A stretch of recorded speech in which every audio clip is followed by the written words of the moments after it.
Kami dari kelompok 5 peserta pelatihan Master Penguji kedua Dirjen Pendidikan dan Vokasi akan menjelaskan tentang pengisian form scoring penilaian kompetensi.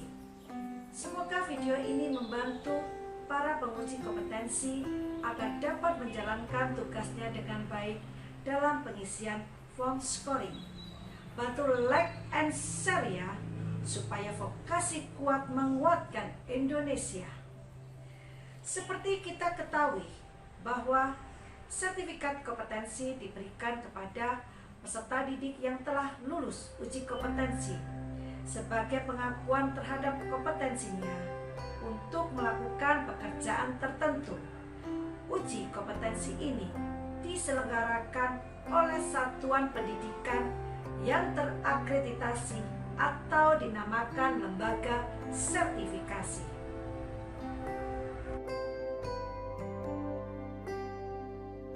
Selanjutnya perlu diketahui rubrik penilaian kompetensi.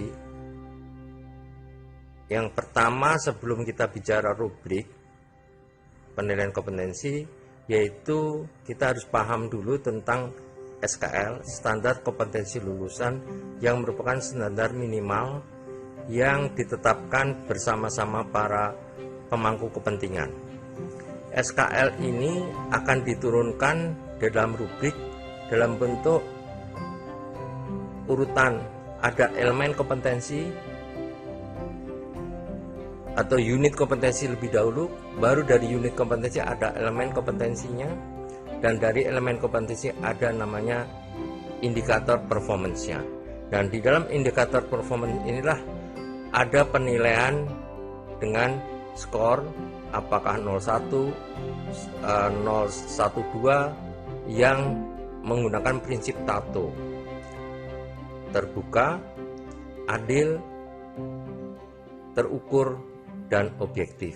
Itulah prinsip rubrik kompetensi. Bagaimana selanjutnya cara mengisinya akan dilanjutkan sebagai berikut. Mengapa rubrik penilaian dan form scoring dibutuhkan? Rubrik penilaian harus menjadi instrumen pengukuran seperti saringan yang mampu menyaring dengan tepat setiap hasil pekerjaan yang dilakukan oleh peserta UJK. Di dalam rubrik penilaian, terdapat form scoring penilaian yang terdiri dari unit kompetensi, elemen kompetensi, indikator kelulusan, dan komponen penilaian.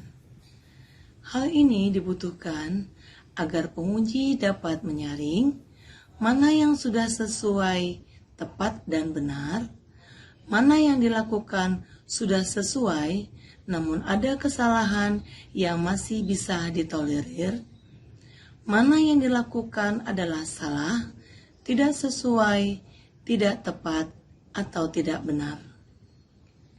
Sehingga, melalui rubrik penilaian dan form scoring penilaian, diharapkan standar kompetensi lulusan yang dibutuhkan dunia usaha dan dunia industri akan tercapai. Jika kita mendengarkan sekilas terkait dengan fungsi dari rubrik penilaian dan form scoring, sangat bermanfaat sekali dan sangat penting sekali. Untuk lebih jelasnya, marilah kita lihat video berikut ini. Selamat menyaksikan. Siapa yang berhak mengisi form scoring? Agar prinsip terbuka, adil, terukur, dan objektif dapat tercapai, maka tidak sembarang orang yang berhak mengisi form scoring penilaian. Yang berhak mengisi form scoring adalah hanya penguji, karena telah mendapatkan pelatihan dan tentunya telah lolos uji oleh hasil penguji. Dan kemudian bagaimana bentuk form scoringnya? Mari kita berkenalan seperti apa tampilan form scoring penilaian. Pertama, harus jelas nama LSK, kemudian standar kompetensi lulusan, serta jenis ujiannya, yaitu apakah praktek atau teori. Dan yang terakhir adalah unit kompetensi yang akan diuji, seperti terlihat di layar ini. Kolom berikutnya Penguji akan melihat tabel dengan beberapa kolom. Kolom paling kiri adalah kolom elemen kompetensi, yaitu kalimat yang menyatakan kemampuan kerja. Kemampuan kerja tersebut akan dinilai atau diukur apakah telah dilakukan secara tepat dan sesuai seperti yang tertulis di kolom berikutnya atau kolom selanjutnya, yaitu kolom indikator kelulusan. Kolom indikator kelulusan belum terlalu spesifik, sehingga dijabarkan di dalam kolom berikutnya, yaitu kolom komponen penilaian. Kolom komponen penilaian akan menjabarkan faktual dari pekerjaan berupa hasil atau proses pekerjaan itu sendiri, yaitu menunjukkan sikap kerja, dan menggunakan kaidah urgensi, kontinuitas, relevansi, dan keterpakaian, atau disingkat dengan UKRK. Selanjutnya, kolom terakhir pada rubrik penilaian adalah kriteria skor. Kriteria skor ini sudah sangat spesifik, merupakan turunan dari kolom komponen penilaian. Terdapat dua jenis skor. Yang pertama, skor dikotomi atau politomi. Yang dimaksud dengan skor dikotomi adalah penerapan nilai berdasarkan urgensi. Peserta uji tidak boleh melakukan kesalahan atau kekurangan sedikit pun. Meskipun begitu, skor dikotomi masih terbagi menjadi dua, yaitu skor major untuk meningkatkan urgensi yang tinggi dengan poin 2 dan 0, sedangkan skor minor dengan poin 1 dan 0 untuk urgensi yang lebih rendah. Sedangkan skor pilotomi dapat diterapkan jika ada ruang kesalahan atau kekurangan yang ditolerir bagi peserta uji. Skor politomi terdiri dari dua skor relatif dengan poin 2 atau 1 atau 0 dan skor opsional dengan membubuhkan huruf Y atau T jika ada penilaian untuk sejumlah item. Kita naik ke pembahasan berikut. Baiklah teman-teman, pada kesempatan kali ini saya akan memberikan tutorial bagaimana cara mengisi form scoring melalui aplikasi pengolah angka. Mari kita simak panduan berikut ini. Untuk mengisi form penilaian, silahkan buka lembar form penilaian. Pastikan Anda mendapatkan data nomor ujian serta nama peserta ujian. Kemudian langkah berikutnya adalah menduplikat form master dengan cara klik kanan, pilih move or copy, kemudian pilih create copy, diberi nama dengan nomor peserta ujian. Otomatis data di atas akan terisi sesuai daftar peserta uji kompetensi.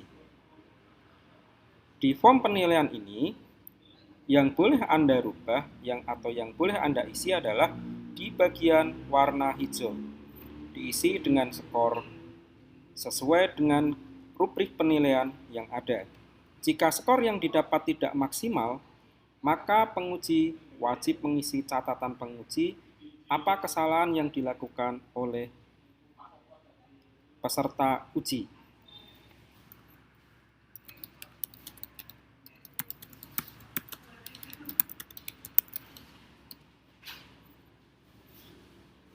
Demikian cara pengisian form scoring uji kompetensi dari Lembaga Sertifikasi Kompetensi. Nah, setelah form scoring tersebut terisi dengan baik oleh para penguji, maka kemudian penguji dapat melihat nilai akhir dari uji kompetensi.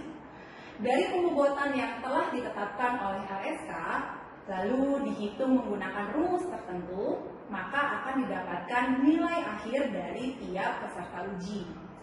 Nilai minimal yang harus dicapai oleh peserta uji adalah 80 untuk ujian praktek dan juga untuk ujian tertulis atau teori. Jika ada salah satu unit kompetensi yang tidak lulus, maka peserta uji berhak mengikuti ujian ulang dalam kurun waktu tertentu. Namun begitu, surat keterangan lulus sudah dapat diterbitkan oleh LSK. dari penjelasan pengisian form scoring penilaian kompetensi ini semoga membantu para penguji dalam mengisi form scoring dengan baik dan benar. Selamat menguji ya!